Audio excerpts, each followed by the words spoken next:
जय हिंद दोस्तों। मैं अजीत आचार्य।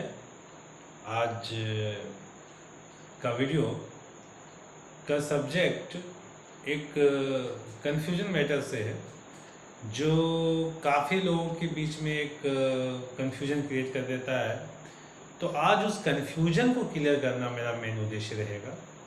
और जैसा कि आप लोगों को पता है कि ज़्यादा नोट्स और ये सारे डिफिनेशन रटवाने से अच्छा उसको ऐसा समझने से है ताकि उसके बारे में हम काफ़ी कुछ सोच सके, काफ़ी कुछ लिख सके और काफ़ी उसकी व्याख्या कर सके। तो मेरा उद्देश्य यही होता है। तो आज के वीडियो में हम लोग बात करेंगे growth and development and maturity. Growth development, growth development, growth, वृद्धि विकास, वृद्धि विकास, वृद्धि विकास। हमारा दिमाग इसी चीज़ में उलझा हुआ रहता है। वृद्धि क्या है, विकास क्या है। सिंपल सी बात आपको एक छोटा सा उदाहरण में हम समझाने का प्रयास करते हैं कि मान लिया जाए कि कोई भी वस्तु में, जैसा हम लोग साइंस में पढ़े थे कि भौतिक परिवर्तन और रासायनिक परिवर्तन, भौतिक परिवर्तन और रासायनिक परिवर्तन नहीं जानते हैं, अगर जान रहे होंगे भूल गए होंगे तो याद दिला देते हैं कि अगर किसी वस्तु के बाहरी रूपरेखा में परिवर्तन आती है तो उसे हम भौतिक परिवर्तन करते हैं, और जब उसके अंदर के रासायनिक संगठन में परिवर्तन होता है तो उसे हम रासायनिक परिवर्तन करते हैं। ठीक यही चीज इंसानों में मान के चलिए कि अगर किसी इंसान के बाहरी रूपरेखा में परिवर्तन हुआ तो वो हो गया ग्रोथ। तो क्या हो गया? Growth. Only growth, not development. वो सिर्फ वृद्धि है, विकास नहीं है, क्योंकि वहां पर सिर्फ और सिर्फ उसके फिजिकल चेंजेस हुए हैं, केमिकल चेंजेस नहीं हुए हैं। जब रासायनिक परिवर्तन होगा, अर्थात यहाँ पर रासायनिक परिवर्तन का मतलब उस व्यक्ति के भाव, व्यवहार, आचरण, योग्यता, क्षमता, उसके कार्य करने की योग्यता में विकास हो, तब उसे हम कहेंगे कि वो डेवलप कर गया। वो क्या किया? विकास किया। विकास वर्ड डेवलपमेंट को सिर्फ और सिर्फ किसी की लंबाई, चौड़ाई, मोटाई से आप माप नहीं सकते हो। जिस चीज को मापा जा सके वो वृद्धि है, और जिस चीज को मापा ना जा सके बाहर से उसे हम कहते हैं विकास। विकास को आप माप नहीं सकते हो, वृद्धि को माप सकते हो। ये 6 फीट 6 इंच का व्यक्ति है, ये इसकी वृद्धि है, इसका विकास नहीं है। हम शिक्षकों को आखिर में ये चैप्टर और ये पोर्शन क्यों दिया गया? ताकि हम समझ सकें कि वृद्धि और विकास में क्या अंतर होता है। एक कवि जी का दोहा हमको याद आता है, बड़ा हुआ तो क्या हुआ, जैसे पेड़ खजूर, पंथी को छाया नहीं, फल लागे अति दूर। यहां पर वो सिर्फ वृद्धि है कि भैया हम बड़े तो हो गए लेकिन हम में विकास नहीं हुआ है। हम में विकास तब माना जाएगा जब हमारे आंतरिक गुणों में परिवर्तन हो, जो शिक्षा का मूल उद्देश्य है। तो यहां पर हम लोगों का कार्य होता है विकास करना, ना कि वृद्धि। वृद्धि वो उसका स्वतः, उसके शारीरिक वृद्धि को ही हम वृद्धि करते हैं। वो पहला 6 महीना का है, फिर 6 साल का है, फिर वो 12 साल का, फिर 18 साल का, वो धीरे डेवलप करेगा, वो उसकी वृद्धि होगी, वो उसकी क्या होगी? वृद्धि होगी। लेकिन जब हम आ जाएंगे विकास पर, तो विकास को आप बाहर से नहीं कल्पना कर सकते। विकास के लिए आपको एक लंबी चौड़ी प्रक्रिया से गुजरना पड़ेगा, तब आपको मालूम चलेगा कि वो विकास कर रहा है या नहीं कर रहा है। तो विकास का मतलब किसी व्यक्ति के बाहरी परिवेश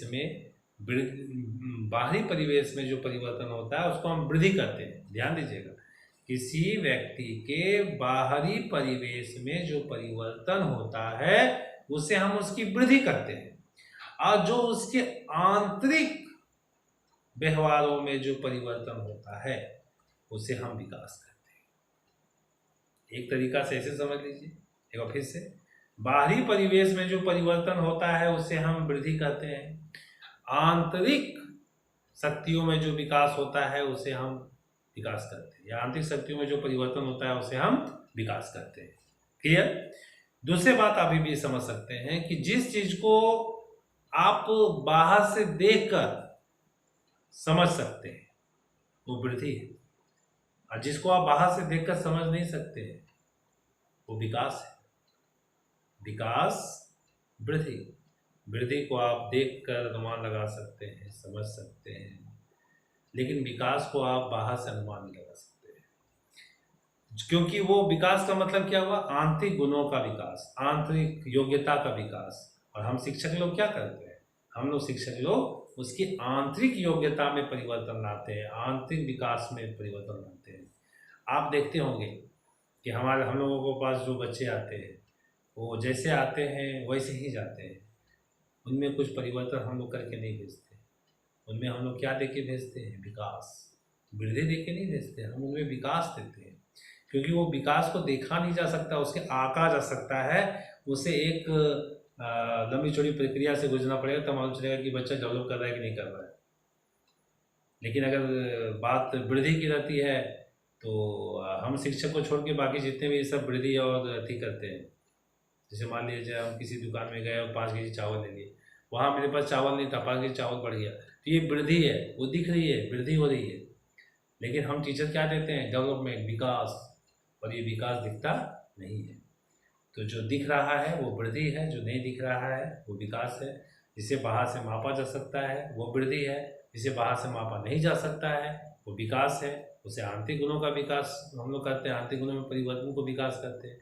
बाहरी में परिवर्तन को हम लोग विकास नहीं करते हैं, उसे सिर्फ वृद्धि करते हैं, सिर्फ वृद्धि करते हैं, वृद्धि और विकास। अब तीसरा चीज आते हैं परिपक्वता। परिपक्वता का मतलब होता है मैच्योरिटी। ये मैच्योरिटी का वृद्धि और विकास से कोई मतलब नहीं है। ये मैच्योरिटी अपनी अवस्था के साथ आ जाती है। ये मैच्योरिटी किसी में आती है, किसी में नहीं भी आती है। ये मैच्योरिटी का मतलब क्या होता है? मैच्योरिटी का मतलब होता है परिपक्वता। जब कोई व्यक्ति के व्यवहार में एक स्थिरता मानो चले, मतलब उसमें किसी भी कार्य को करने का एक अलग व्यवहार आपको मालूम चले, तो समझ जाइए कि उसमें परिपक्वता का विकास हो रहा है। इसको थोड़ा सा और डिफाइन में करना चाहूँगा, थोड़ा सा समय और लूँगा मैं। इसमें देखिए वृद्धि और विकास का कुछ सिद्धांत है।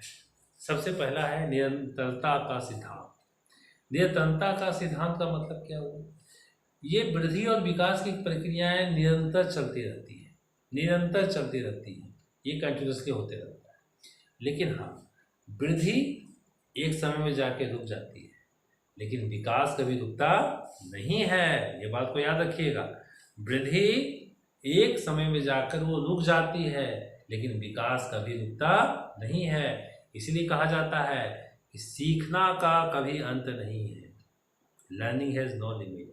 सीखने का कोई अंत नहीं है, आप उम्र भर सीख सकते हो, क्योंकि विकास की प्रक्रिया जीवन भर चलती है, लेकिन वृद्धि की प्रक्रिया जीवन भर नहीं चलती है। तो यहाँ पर लिखा हुआ है कि निरंतरता का सिद्धांत, कंटिन्यूअसली चलने का सिद्धांत, वृद्धि और विकास की गति का एक सी नहीं रहती है। यहाँ पर वृद्धि और विकास के बारे में बताया गया है कि कभी वृद्धि ज़्यादा होती है, विकास कम होती है, कभी विकास ज़्यादा होती है, वृद्धि कम होती है। इस चीज़ को थोड़ा सा मैं एक्सप्लेन करना चाहता हूँ। वृद्धि और विकास के बीच में रेस होता है, कभी वृद्धि आगे, कभी विकास आगे, कभी वृद्धि आगे, कभी विकास आगे, दोनों एक दूसरे को आगे पीछे करते रहते हैं। जैसे आप समझ सकते हैं, जैसे बच्चे जब 0 से 6 माह के रहते हैं, 0 से 6 माह का, तो उनका वृद्धि ज़्यादा होता है, उनका वृद्धि ज़्यादा होता है, ठीक है, वृद्धि ज़्यादा होता है। वृद्धि मतलब शारीरिक वृद्धि, शारीरिक परिवर्तन, और विकास धीरे धीरे होता है। लेकिन जैसे ही वो बच्चा आपका 6 साल से 12 साल के बीच का समय आप अनुमान लगाइए, उस अवस्था में उसका मतलब शारीरिक और मानसिक दोनों अवस्थाएं गतिशील अवस्था में होती हैं। लेकिन जब 12 साल के बाद क्या होता है कि उसकी शारीरिक अवस्थाएं धीरे हो जाती हैं, मानसिक अवस्थाएं विकसित हो जाती हैं। फिर आगे चलकर उसका शारीरिक अवस्था रुक जाती है, मानसिक अवस्थाएं बढ़ने लगती हैं। तो ये शारीरिक और मानसिक, तो जो शारीरिक विकास हो रहा है वो वृद्धि है, जो मानसिक विकास हो रही है वो विकास है। जो शारीरिक परिवर्तन हो रहा है वो वृद्धि है, और जो मानसिक परिवर्तन हो रहा है वो क्या हो रहा है, विकास। तो वो आगे पीछे दोनों के बीच में होता ही रहता है पूरे जीवन काल में। लेकिन एक बात याद रखिएगा, विकास निरंतर प्रक्रिया में जीवन में चालू रहती है, वृद्धि हमेशा चालू नहीं रहती। क्योंकि वृद्धि शारीरिक परिवर्तन है और विकास मानसिक परिवर्तन है। उसके बाद व्यक्तिक अंतर का सिद्धांत, यहाँ पर करीबन कुछ कुछ व्यक्तियों में ये सब परिवर्तन आपको दिखाई देगा। किन्हीं में कुछ ज़्यादा होता है, कुछ कम होता है, किन्हीं में शारीरिक विकास रुक जाता है। तो व्यक्तियों में इसका अंतर आपको देखने को मिल सकता है। इसके बाद विकास क्रम की एक रूपता, कभी कभी करीबन बच्चों में एक जैसे आप डेवलपमेंट देखिएगा, क्लासेस में सब एक साथ बड़े हो रहे होते हैं, तो एक साथ सबों का शारीरिक परिवर्तन और मानसिक परिवर्तन भी होता है। उसके बाद विकास सामान्य में विशेष की ओर चलता है, मतलब ये सामान्य से हमेशा विशेष की ओर चलता है। क्योंकि विकास से हम लोग शिक्षक तो जुड़े हुए हैं विकास से, हम लोग का मुख्य उद्देश्य ही है डेवलपमेंट करवाना। तो जब तक हम लोग आंतरिक गुणों का विकास नहीं करते, जब तो मानसिक विकास नहीं करवाते तो हमारा काम ही तो पूरा नहीं होता है। तो यहाँ पर वही बात बताया जा रहा है कि हम लोग क्या करते हैं, सामान्य से विशेष की ओर जाते हैं, सामान्य से विशेष की ओर। हमारे पास जब कोई बच्चा आता है तो एक सामान्य सा बालक होता है, लेकिन उसे हम परिवर्तित करके क्या बना देते हैं, विशेष बना देते हैं। तो हमारा जो परिवर्तन है वो क्या है, सामान्य से विशेष की ओर है। उसके बाद एकीकरण का सिद्धांत, करीबन दोनों को एकीकरण का मान दिया जाता है। यहाँ पर मैंने सबको एक समान लेकर चला जाता है, और इस सिद्धांत के अनुसार सारे बच्चों को एक मानकर ही डेवलपमेंट और विकास को देखा जाता है। उसके बाद परस्पर संबंध का सिद्धांत, इन दोनों के बीच में आपस में संबंध है, जहाँ विकास है वहाँ वृद्धि है, जहाँ वृद्धि है वहाँ विकास है। क्योंकि आपको ये भी पता है कि स्वस्थ तन में स्वस्थ मन का विकास होता है, तो अगर तन स्वस्थ नहीं रहेगा तो मन का विकास कहाँ से हो पाएगा। इसे दोनों के बीच में तो बहुत गहरा रिश्ता है। इसलिए फिजिकल और जो हमारा साइकोलॉजिकल जो मन है वो दोनों का तो साथ में चलना जरूरी है, तो कहीं ना कहीं दोनों एक साथ जुड़ा हुआ है। उसके बाद विकास की भविष्यवाणी, ये आप करीबन कर सकते हैं। कुछ मतलब वृद्धि और विकास दोनों की भविष्यवाणी की जा सकती है, यहाँ पर कोई बड़ी बात नहीं है। कुछ के हाथ पे लंबे लंबे देख कर बोल देते हैं ये लड़का बहुत लंबा होगा, कुछ के गर्दन देख के बोलते हैं कि ये बच्चा उसका शरीर ऐसा होगा, कुछ का देख के बोलते हैं कि ये छोटा ही रह जाएगा। तो ये कल्पनाएं की जा सकती है, भविष्यवाणी की जा सकती है। कभी कभी लोग विकास की भी भविष्यवाणी कर देते हैं, तो वृद्धि की भविष्यवाणी थी, विकास की भी भविष्यवाणी कर देते हैं, बोलते ही बहुत तेज निकलेगा क्योंकि अभी से ये ऐसा कर रहा है। तो ये भविष्यवाणी की जा सकती है दोनों अवस्थाओं में, वृद्धि और विकास दोनों। विकास की दिशा का सिद्धांत, यहाँ पर एक कपूर स्वामी थे जो विकास की दिशा का सिद्धांत मतलब प्रतिपादित किए। इनका कहना था कि विकास जो है वो सबसे पहले ब्रेन से हाथों में, और हाथों से फिर शरीर के नीचे भागों में आता है, लास्ट में पैरों पर विकास आता है। मतलब बच्चे जो सबसे पहले मेंटली डेवलप होते हैं, फिर हाथों से वो एक्टिविटी कर लेते हैं, उसके बाद यदि वो पैरों से डेवलपमेंट मतलब वो कार्य करना लगते हैं। तो यहाँ जो विकास वृद्धि की प्रक्रिया है वो मस्तिष्क से शुरू होती है और पैरों तक जाती है, ये कपूर स्वामी ने कहा था। याद रखिएगा, कपूर स्वामी इस बात को कहे थे। विकास की दिशा का सिद्धांत हो गया। अब विकास के लंबवत ना होकर ये वर्तुलाकार होता है। देखिए, विकास कभी भी लंबवत नहीं होता है, ये वर्तुलाकार होता है। वर्तुलाकार का मतलब होता है कि ये समय के साथ, मतलब समय के साथ ये स्पीड इसकी कभी घटती है कभी बढ़ती है, कभी स्पीड बहुत तेज हो जाएगी कभी स्लो हो जाएगी, कभी स्पीड हाई कभी स्लो, कभी हाई कभी स्लो। इसलिए विकास की प्रक्रिया एक जैसी नहीं होती है। ये कम अधिक होती रहती है, कम अधिक होती रहती है।